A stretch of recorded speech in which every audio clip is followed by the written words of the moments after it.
Hi viewers, 1 cup ময়দা দিয়ে কিভাবে মজাদার সন্দেশ তৈরি করা যায় তাই আজ দেখাবো।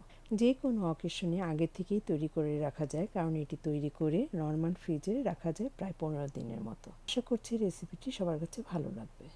প্রথমে একটি প্যানে 1 টেবিল চামচ ঘি দিয়ে দিব।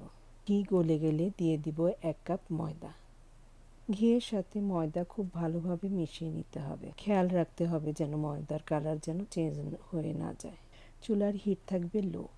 ঘিয়ের সাথে ময়দা খুব ভালোভাবে মিশে গেলে চুলাটা বন্ধ করে দিব। প্যানটা চুলা থেকে সরিয়ে নিব ও ময়দা অন্য পাত্রে রেখে দিব।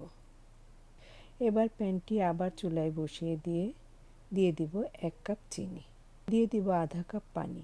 অপেক্ষা করব বলক না আসা পর্যন্ত।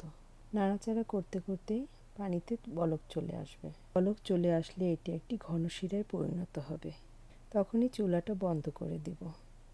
এবার দিয়ে দিব 1 কাপ গুঁড়া দুধ। সাদা এলাচের গুঁড়া দিয়ে দিব 1/4 চা চামচ। আর যে ময়দাগুলো টেলে রেখেছিলাম তা দিয়ে দিব। এবার নেড়ে চেড়ে সব কিছু খুব ভালোভাবে মিশিয়ে নিব।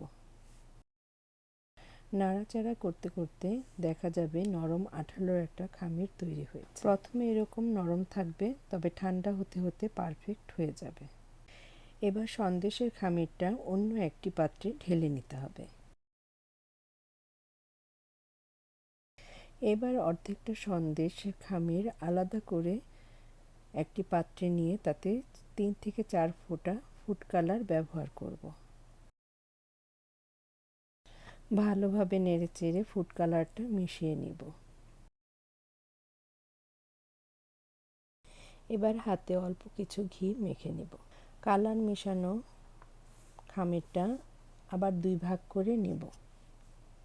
প্রতিটা ভাগ একটু লম্বাটে শেপ দিয়ে নিব, ঠিক ভিডিওতে দেখানোর মতো।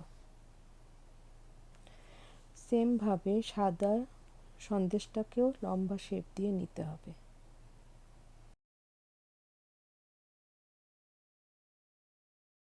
এবার একটি ফুড র্যাপারের উপর সন্দেশগুলো রেখে মুড়িয়ে নিব, ঠিক ভিডিওতে দেখানোর মতো। এখানে আপনি ফয়েল পেপারও ইউজ করতে পারেন।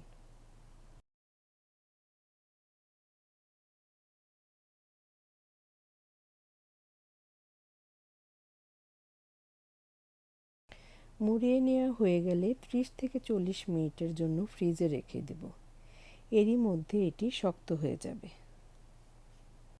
প্রায় 40 মিনিট পর এটি ফ্রিজ থেকে বের করে নিলাম। এখন এটি কেটে নেওয়ার পালা। সন্দেশের উপরেও ও ভিতরে খুব সুন্দর একটা ডিজাইন ক্রিয়েট হয়েছে। খুব সহজেই তৈরি হয়ে গেল গুঁড়া দুধের সন্দেশ। ছোট থেকে বড় সকলে এটি খুব পছন্দ করে। এটি দেখতে যেমন সুন্দর, খেতেও তেমনই সুস্বাদু। অতিথি আপ্যায়নে আগে থেকে তৈরি করে রাখুন এই সন্দেশ ও কমেন্ট করবেন কেমন হয়েছে। ভালো থাকুন, সুস্থ থাকুন। আল্লাহ হাফেজ।